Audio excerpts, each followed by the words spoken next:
Choice உங்களை அன்புடன் வரவேற்கிறது. ஃபஸ்ட்டு 2 படம் பார்த்துட்டோம். நம்ம +1ல் வந்து பார்த்தீங்கன்னா ஜியாகிரஃபியில் 2 படம் பார்த்தோம். இது 3வது படம் பார்க்க போகிறோம். இதுக்கு முன்னாடி பார்த்தா சூரிய குடும்பம் அதை மறக்காமல் பார்த்துருங்க. அதில் வந்து பார்த்தீங்கன்னா புதன் கோள், நெப்டியூனு, யுரேனஸ் பற்றி எக்ஸ்ட்ரா தகவல் இருக்கிறத நம்ம சொல்லியிருக்கோம். அடுத்து பாறை கோளம். இந்த பாறையில் உள் இயக்கம் என்ன, வெளி இயக்கம் என்னன்னு 2 இருக்குது. அந்த 2 படம் பிரிச்சுருக்காங்க. இது 3ஆம் படம் வந்து உள் இயக்கம், 4ஆம் படம் வெளி இயக்கம், அவ்வளோதான். சரி, இப்போ உள் இயக்கத்தில் என்னென்ன நடக்குது அப்படின்னு பார்ப்போம். ஆனால் இந்த ரஷ்யாக்காரவங்க இருக்காங்களே, ஆக்சுவலாக மேலே போய் ஆராய்ச்சி பண்ணுறது இருக்கட்டும். இங்கே பாருங்கள், ஒரு 12 கிலோமீட்டர் போய் உள்ளே போய் ஆராய்ச்சி பண்ணியிருக்காங்க பாருங்கள். 12 கிலோமீட்ரு. நீங்கள் இந்த படத்தை பார்த்தீங்கன்னா தெரியும். இங்கே பாருங்கள், எவரெஸ்ட் சிகரமே 8 கிலோமீட்ரு, 8.9 கிலோமீட்டர் உயரம்தான். கீழே பாருங்கள், ஆழமான செயல்பாடுகளில் சுரங்கம் அமைச்சா ஒரு 3.9 கிலோமீட்டர் ஆழம் போவாங்க. அதே மாதிரி மரியானா அகலியே 10 அது எவ்வளோ இருக்கு இல்லையா, அதுதான். அதில் வந்து இமயமலையே உள்ளே வச்சாலும் மூழ்கிடும் அப்படிங்கிறாங்க. அது 10.9 கிலோமீட்டர் தான். கோலா சூப்பர் ஆழ்துளை பாருங்கள், 12.3 கிலோமீட்டர். 12 கிலோமீட்டர் அவ்வளோ தூரத்துக்கு இங்கே ஆழம் இருந்தால் கோலா சூப்பர் ஆழ்துளை. ரஷ்யா தான். எப்படி பாருங்கள், அப்படியே போய்கிட்டே இருந்தால் திடீர்னு வெடிச்சு சதனா என்ன ஆகும் அப்படின்னு நம்ம நினப்போம். அதுக்கு தான் நம்ம படிக்கிறோம். 12 கிலோமீட்டர் தானே போயிருக்கோம், எவ்வளோ தூரத்துக்கு போனால் வெடிச்சு சதரும் அப்படிங்கிறதுலாம் இங்கே கிலோமீட்டர் அடிப்படையில் எல்லாமே கொடுத்துருக்காங்க. ஸோ அதை நம்ம கொஞ்சம் பார்க்கணும்ல. ரைட், பார்ப்போம். ரஷ்யர்கள் இப்படி போனாங்க. ரைட்டு, இதெல்லாம் ஓகே தான், பார்த்துட்டோம். இப்போ இவ்வளோ நேரம் அவங்கள பற்றி தான் பேசிகிட்டு இருந்தோம். இந்த ரஷ்யாக்காரவங்க கோலா சூப்பர் ஆழ்துளை அப்படிங்கிறது இப்படி போனாங்க. அதில் வந்து நிறைய வந்து ரிசர்ச் பண்ணாங்க. அந்த நட்சத்திர வழின்னு சொல்கிறாங்க. அதில் ஆழமான பகுதி, அதை ரிசர்ச் பண்ணாங்கன்னு பார்த்துட்டோம். புவியின் மேற்பரப்பின் தோற்றத்தை மாற்றி அமைக்கும் செயல்முறை ஒட்டுரு அழிதல் என அழைக்கிறோம். பூமியோட மேலே இப்போ நம்ம ஒரு நிலம் கொடுக்குறாங்க, அது கரடு மேடாக இருக்குது, நம்ம அதை சரி பண்ணுறோம்ல, அதை என்ன சொல்கிறாங்க, ஒட்டுரு அழிதல் அப்படின்னு சொல்கிறாங்க. அது கண்டாக்க நகர்வு, மலையாக்க நகர்வு 2 இருக்குது. இப்போ பொதுவாக இப்போ நம்ம செய்யலைன்னா கூட பூமியை வந்து என்ன பண்ணுமோ அதுவாக கண்டம் நகரும், மலையும் நகரும். நம்ம இமயமலையெல்லாம் நகர்ந்துக்கிட்டு தானே இருக்குது. அப்போ கண்ட நகர்வு தான் அது. புரியுதா உங்களுக்கு? இதெல்லாம் நகர்ந்துக்கிட்டு இருக்குல்ல, அதை ஒட்டுரு அழிதல்னு சொல்லுவாங்க. நகர்ந்தால் தான் கடல் உருவாகும், அது உருவாகும், நிறைய விஷயங்கள் இருக்குது. ரைட், பாருங்கள், பாறைக்குளம், நீர்க்குளம், வளிக்குளம், உயிர்க்குளம், இது அடிப்படையில் தான் பாடம் வரிசையாக வச்சுருப்பாங்க. பாறையில் உள் வெளின்னு 2 இருக்குது. கிரேக்க மொழி வந்துருச்சு பார்த்தீங்களா. லித்தோஸ்பியர் என்ற கிரேக்க சொல்லிருந்து பெறப்பட்டது. லித்தோஸ்னா பாறை, ஸ்போரானா கோலம், அதான் லித்தோஸ்பியர், பாறை கோலம். இந்த பாறை கோலம் என்ற சொல் ஜோசப் பேரல் என்ற அமெரிக்காக்காரர் ஒருத்தர் கண்டுபிடிச்சிருக்காரு. அப்போ பாறைனாலே ஜோசப் தான். ரைட்டா? இப்போ ஜோசப்னா நமக்கு டக்குனி ஆகுறதுக்கு யார் வரா? விஜய் ஆகும் ஒருவர், நடிகர் விஜய் ஆகும் வரலாம். அதில் உங்களுக்கு தெரிஞ்ச ரிலேஷன் யாராவது ஆகலாம். விஜய் ஆக வச்சுக்கிறோமே, ஜோசப். அவர் என்ன பண்ணுறாரு, டக்குன்னு பாறை கல் எடுத்து எரிஞ்சு போடுவார். ஏதாவது கோவம் வந்துச்சுன்னா. அந்த படத்தில் அப்படி தானே இருப்பார். அவ்வளோதான், ஜோசப் அப்படின்னு வச்சுக்கோ, அமெரிக்காக்காரர். ரைட், இதில் ஒரு இது இருக்குது. இது பாருங்கன்னா, என்டோஜெனிக், எக்ஸோஜெனிக். என்டோன்னா உள்ள, எக்ஸோன்னா வெளியே, அவ்வளோதான். அந்த என்டோஜெனிக் உள்ளே என்னென்ன நடக்குது அப்படின்னு பார்த்தீங்கன்னா 2 விதமாக நடக்குது. ஒட்டுரு அழிதல் அப்படிங்கிறது மெதுவாக நகரும், நம்ம கண்ட நகருது, மலையாக்க நகருது. திடீர்னு நகருதான் என்ன சொல்லணும்னா கெடஸ்ட்ராபிசம். இதை படிக்கிறதுக்கே நீ நிறையா இங்கிலீஷ் படிக்கணும் போல். கெடஸ்ட்ராபிசம் இது வந்து பார்த்தீங்கன்னு வச்சுக்கோங்க, நிலநடுக்கம், எரிமலை, இந்த மாதிரி திடீர்னு வர்றது நிலநடுக்கம், எரிமலை. பட் மெதுவாக நகர்றதுங்கிறத எப்படி 2ஆக பிரிச்சுருக்காங்க பாருங்கள். எப்பிரோஜெனிக், ஓரோஜெனிக். எப்பிரோஜெனிக்னா கண்டம், எப்படா கண்டத்துலேருந்து தப்பிச்ச அப்படிங்கிற மாதிரி. ஓ, மலையே கவுந்துருச்சா, அதான் ஓரோஜெனிக்னா. ஓன்னா மலை, எப்படா அப்படின்னா கண்டம், அவ்வளோதான். இந்த 2 விஷயத்தையும் வச்சுக்கோங்க. சரி, கண்டாக்க நகர்வு எப்படி இருக்கும்னா மேல் நோக்கி நகரும், கீழ் நோக்கி நகரும். மலை எப்படின்னா விலகு விசை, மோது விசை. விலகும், இதெல்லாம் போய் மோதும், அதான் மலை. ஆனால் கண்டம் அப்படி இருக்காது, மேலே நோக்கி போகும், கீழ் நோக்கி. அந்த படம் கொடுத்துருப்பாங்க அழகாக. அந்த படம் பின்னாடி வரும்போது பாருங்கள், அது எப்படி நகருது, மேல் நோக்கி கீழ் நோக்கி. மலை வந்து விலகு விசையாக, மோது விசையும் பார்க்கலாம். திடீர்னு போகிறதுல அதான் ட்ராபிசம், கெடஸ்ட்ராபிசம்னு சொல்கிறோம்ல, அது நிலநடுக்கம், எரிமலை. இந்த பாருங்கள், எக்ஸோஜெனிக், வெளியே இயக்க. இதெல்லாம் உள்ளே நடக்கிறது. இப்போ நிலநடுக்கம் வருதுன்னா எரிமலை வெடித்தாதான் நிலநடுக்கம் வரும். கடலில் எரிமலை வெடித்தா கூட நிலநடுக்கம் வரும், எரிமலை. இதுதான் பிரச்சனை. சரி, எக்ஸோஜெனிக், வெளியே என்ன ஆகுதுன்னா பாறை சிதைவடையும். அது இயற்கையாக சிதைவடையும், வேதியியல் சிதைவும் அடையும், உயிரின சிதைவும் அடையும். அரித்தல் அப்படின்னா பனியாறு, ஆறு, கடல் அலை, காற்று, நிலத்தடி நீர், இதெல்லாம் எக்ஸோஜெனிக். ரைட், இப்போ நம்ம மேக்ஸிமம் என்டோஜெனிக் தான் பார்க்க போகிறோம். ரைட், இதை பாருங்கள், மேலோடு, கவசம், உட்கவசம், கவசம் 2 இருக்கும், வெளிக்கவசம் உட்கவசம். அதே மாதிரி வெளிக்கரு உட்கரு, இது மேலோடு. இதுக்கு ஒவ்வொன்றுக்கும் கேப்பில் ஒரு பேர் இருக்குது. இந்த கேப்புக்கு என்ன பேர், இந்த கேப்புக்கு என்ன பேர், இந்த கேப் குட்டன் பருக்கு இது சொல்லுவாங்க. இது கொஸ்டின் கேட்பாங்க. உட்கவசத்திற்கும் வெளிக்கருவிற்கும் இருக்கிறது குட்டன் பருக்கு. அடுத்து வந்து பார்த்திங்கன்னா இது இந்த மாதிரி லெக்மேன் எல்லை, ரெபிடி, அடுத்து மோக்ரோவிச் அப்படின்னு சொல்லி இப்படி பேர் இருக்குது. நமக்கு ஒன்றும் இல்லை, அது நம்ம ஈஸியாகவே தெரிஞ்சுக்கலாம். இந்த மேலோடு இருக்குது பார்த்தீங்களா, இந்த மேலோட்டுக்கு ஃபஸ்ட்டு எல்லை இருக்குது பாருங்கள், நம்ம போர் போடுவோம் பார்த்துருக்கீங்களா அந்த பக்கம், அது வந்து மோகோ ரோவிசிக், மோகோ ரோவிசிக் அப்படின்னு வச்சுக்கோங்க. ரோவில் நிற்கணும், மேலோடுங்கிறது ரோவில் நிற்கணும். அடுத்து பாருங்கவே வெளிக்கவசம் அண்டு உட்கவசத்துக்கு இந்த அடுத்தது இருக்குது பாருங்கள், அடுத்து வந்து ரெப்பிடி ரைட்டாக உங்களுக்கு பீடி குடிக்கிறாங்கல்ல வயசானவங்களாம் இன்னும் குடிச்சிக்கிட்டு இருப்பாங்க. பீடி வந்து வெளியில் தான் இப்படி குடிப்பாங்க, புரியுதா உங்களுக்கு. அப்போ வெளிக்கவசத்திற்கும் உட்கவசத்திற்கும் இடைப்பட்டதில் தான் பீடி. குட்டன் பர்க்கு, இப்போ வெளிக்கருக்கும் உட்கவசத்திற்கும் வெளிக்கருக்கும் நடுவில் நம்ம இங்கே என்ன வரணும்னா வருஷப்படுத்திட்டா வேலை ஈஸி ரைட்டா. அடுத்து ஃபஸ்ட்டு அடுத்து பீடி, அடுத்து குட்டன் பர்க்கு, அடுத்து எல்லை லெக்மேன் எல்லை, லெக் பீஸ் கொடுங்க அப்படின்னு சொல்லுவோம்ல, லெக்மேன் எல்லை. உட்கரு இருக்குது பார்த்தீங்களா, அங்கே தான் லெக்மேன் எல்லை அப்படின்னு இருக்குது. ஸோ இந்த மாதிரி கொஞ்சம் தெரிஞ்சுக்கிட்டோம்னா நமக்கு கொஞ்சம் ஈஸி. அதை தான் இங்கே கொடுத்துருப்பாங்க. ஒவ்வொரு 32 மீட்டருக்கும் 1 டிகிரி செல்சியஸில் உட்பகுதி நோக்கி அதிகரிக்கிறது.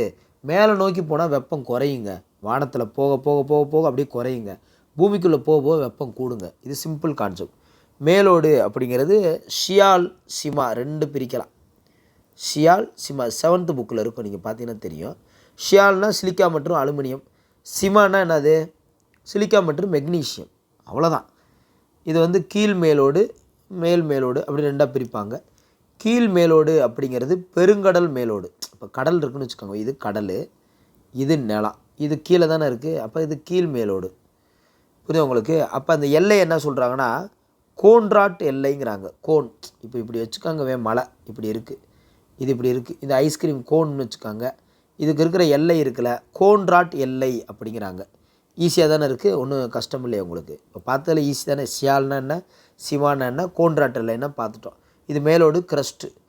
இது வந்து பார்த்திங்கன்னா தடிமன் வந்து 5 கிலோமீட்டர் ஆகவும் 30 மேலோட்டினோட தடிமன் 30 கிலோமீட்டராகவும் இருக்கும். 5 பொதுவாக இது வந்து இமாலய பகுதியில் கண்ட மேலோடு வந்து 70 கிலோமீட்டர் தடிமன் இருக்குது.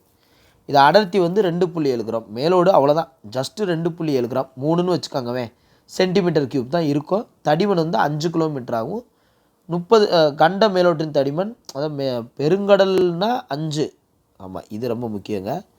பெருங்கடல்னால் ஒரு 5 கிலோமீட்ரு, அதே கண்டம் நம்ம தரன்னு வச்சுக்காங்க 30 கிலோமீட்டர்கிட்ட இருக்கும். பொதுவாக இமயமலையில் எப்படிப்பா இருக்குது அப்படின்னா அங்கே 70 கிலோமீட்டர் தடிமனில் இருக்குது. அப்போ மேலோட்டு அடர்த்தி 2.7 கிராம் சென்டிமீட்டர் கியூப். அடுத்து கவச அடுக்கு, சிலிக்கா மெக்னீஷியம் 2மே இருக்குது, சிலிக்காவும் இருக்குது மெக்னீஷியமும் இருக்குது. கவச அடுக்கு நம்ம சியால் சிமான்னு பார்க்குறோம்னா சிமாங்கிற மாதிரி இரும்பால் எல்லாமே ஆனது தான், ரொம்ப திட நிலையில் இருக்கும். இதுதான் அஸ்தனோஸ்பியர் அப்படின்னு சொல்கிறோம். அஸ்தன் என்ற கிரேக்க மொழியிலேருந்து உருவானது தான் வலுவற்றது அப்படின்னு சொல்கிறாங்க. இது 400 கிலோமீட்டர் ஆழம் வரை பரவி உள்ளது. பாருங்கள் மோகோ ரோவிசிக் என்ற எல்லை இருக்குது. இது கவச அடுக்கு பாருங்கள் 400 கிலோமீட்டர் இருக்குது. இதெல்லாம் பாருங்கள் வெறும் 30 கிலோமீட்டர், 5 கிலோமீட்டர், அப்புறம் 30 கிலோமீட்டர் இருந்தது. அப்படி கவசம் 400 கிலோமீட்டர் அளவுக்கு போகுது பாருங்கள். அடர்த்தி 3.9 கிராம். அது 2 சில்லற வரும், இது 3 வரும். அடுத்து புவிக்கரு, இந்த கருன்னு வரும்போது அடர்த்தி 13 போயிடுது. டே அப்பா, அது வெறும் 2, இது வெறும் 3. கருன்னு போகும்போது பாருங்கள் 13 போயிடும். ஏன்னா அங்கே 5500 டிகிரி செல்சியஸில் கொதிக்குது.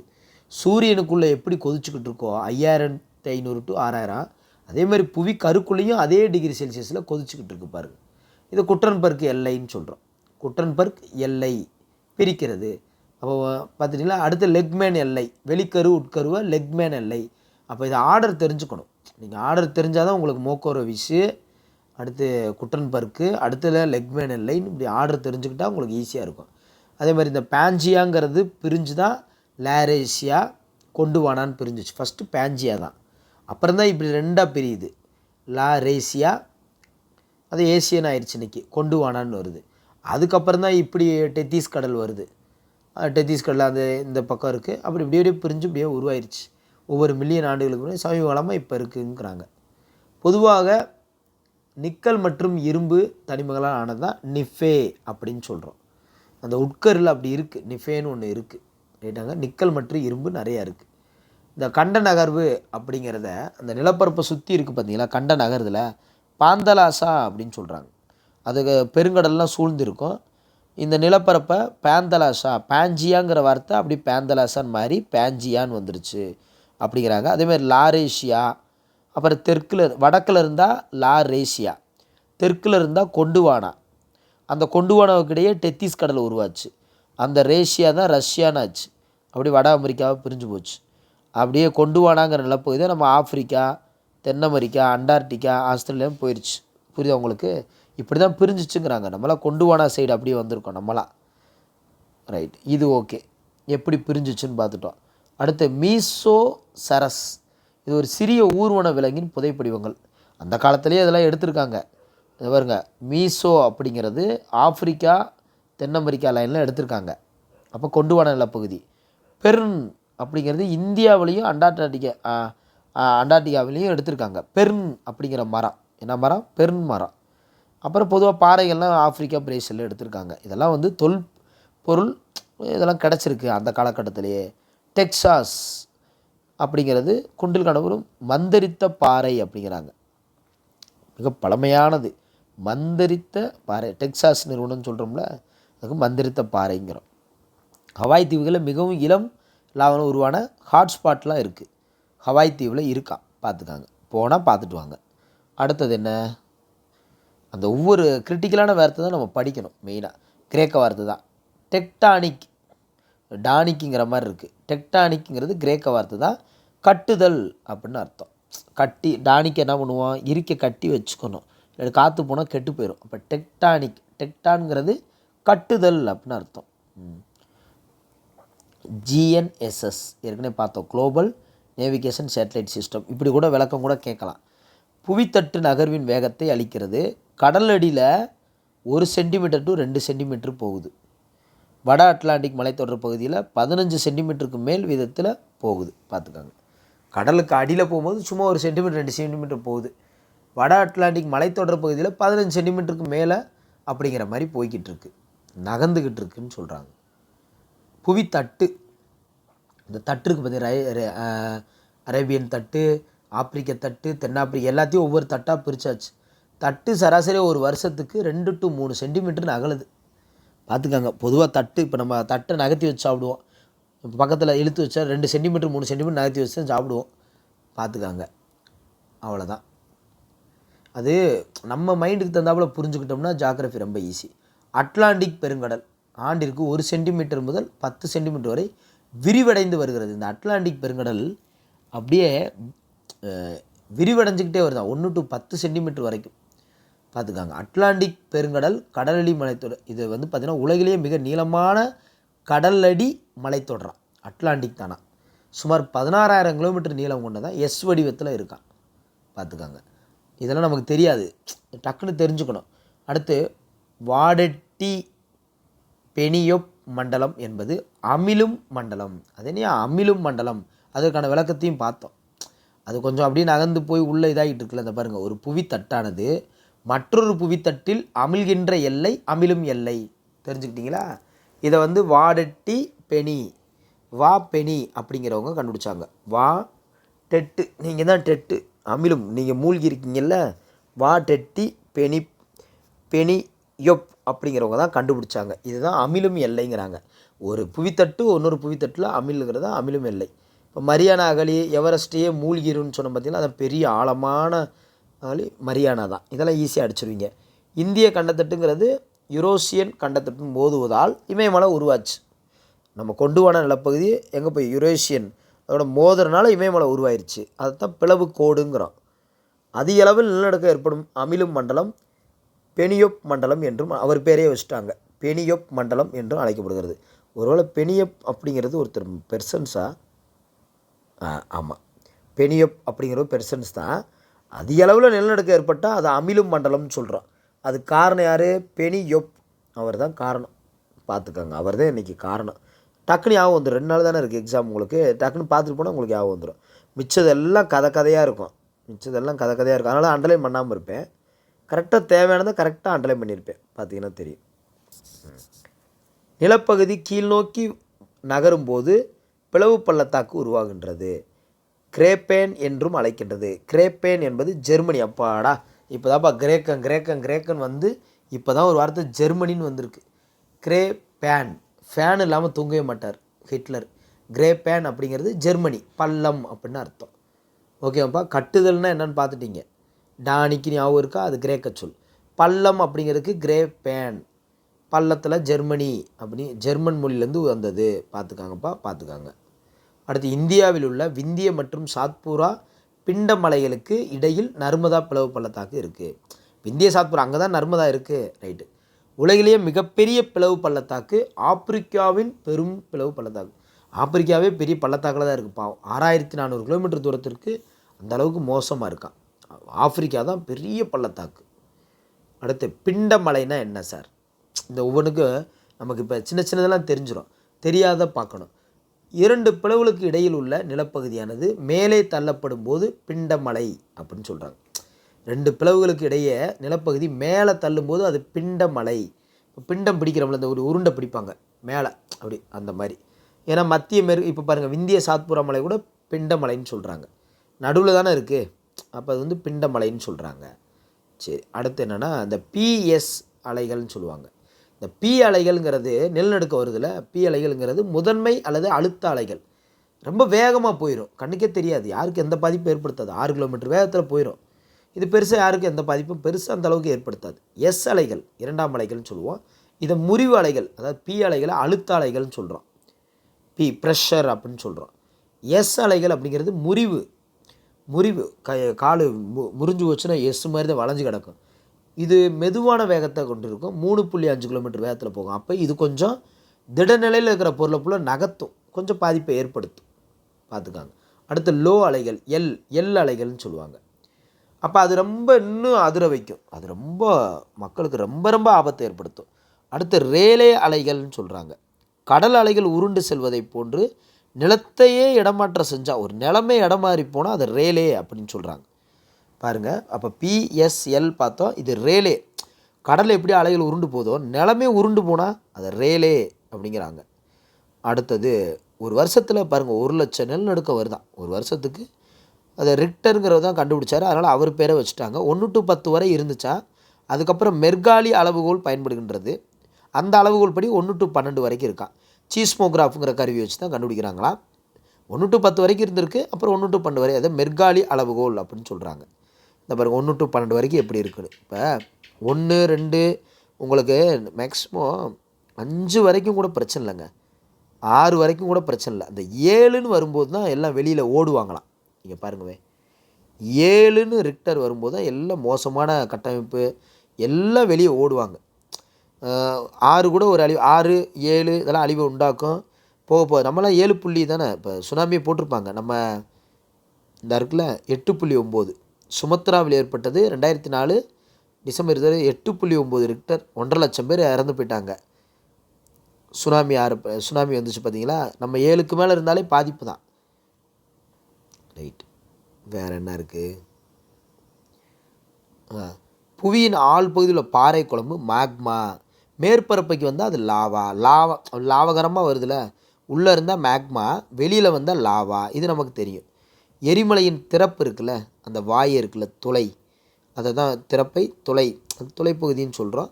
உமிழ்வு துளை அப்படிங்கிறது தீப்பொறிவை அப்படி உமிழ்ந்துக்கிட்டு வருதில்ல, அது உமிழ்வு துளைவுங்கிறோம். ரொம்ப ஈஸியாக தான் இருக்குது பாருங்கள். நான் எது உங்களுக்கு புரியாதோ அது மட்டும்தான் மார்க் பண்ணியிருப்பேன். புவியின் உட்பகுதியில் காணப்படும் மேக்மாங்கிறது இந்த பாறை கார்பன் டை ஆக்சைடு, அதனால தான் பயங்கரமாக எரியுது. Hydrogen sulphide, carbon di oxide, இதுதான் பயங்கரமாக இருக்குது. செயல்படும் எரிமலைக்கு எடுத்துக்காட்டு இத்தாலி தான் அதிகபட்சம் வந்துக்கிட்டே இருக்கும். உறங்கும் எரிமலைக்கு இத்தாலி வரும், செயல்படும் எரிமலைக்கு இத்தாலி வரும். இடம் தான் ரொம்ப முக்கியம். செயல்படும் எரிமலை எட்னா எரிமலை வந்துடும், அதான் இத்தாலி. எட்ன தூரத்தில் தான் இருக்குது, டக்குன்னு செயல்பட்டுக்கிட்டே இருக்குது.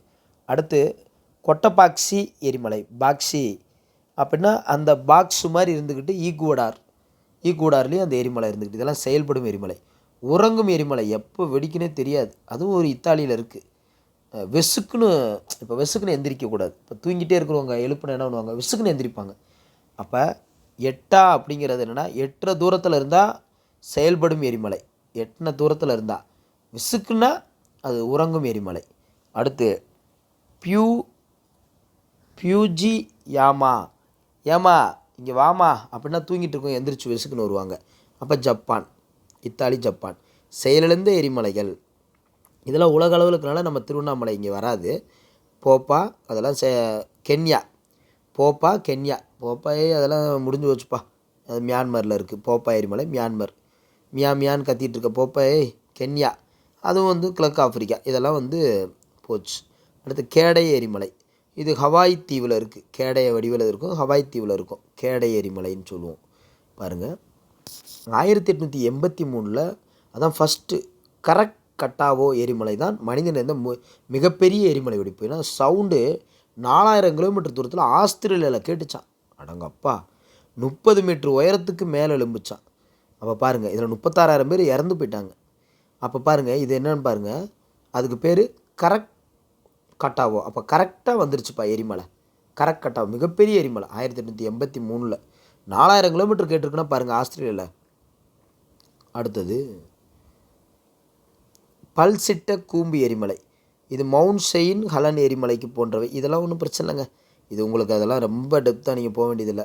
இந்தியாவில் உள்ள பியூகா பள்ளத்தாக்கு, லடாக் பகுதி மற்றும் மணிக்கரன் இமாச்சல பிரதேசம் ஆகியவை புவி வெப்ப ஆற்றல் உற்பத்திக்கு ஏற்ற இடங்களாக உள்ளன.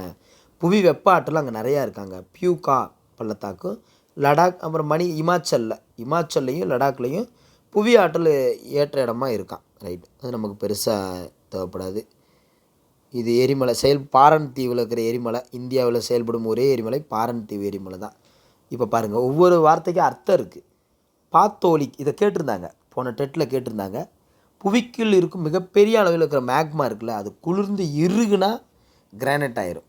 அதான் பாத்தோலிக் அப்படின்னு சொல்கிறாங்க.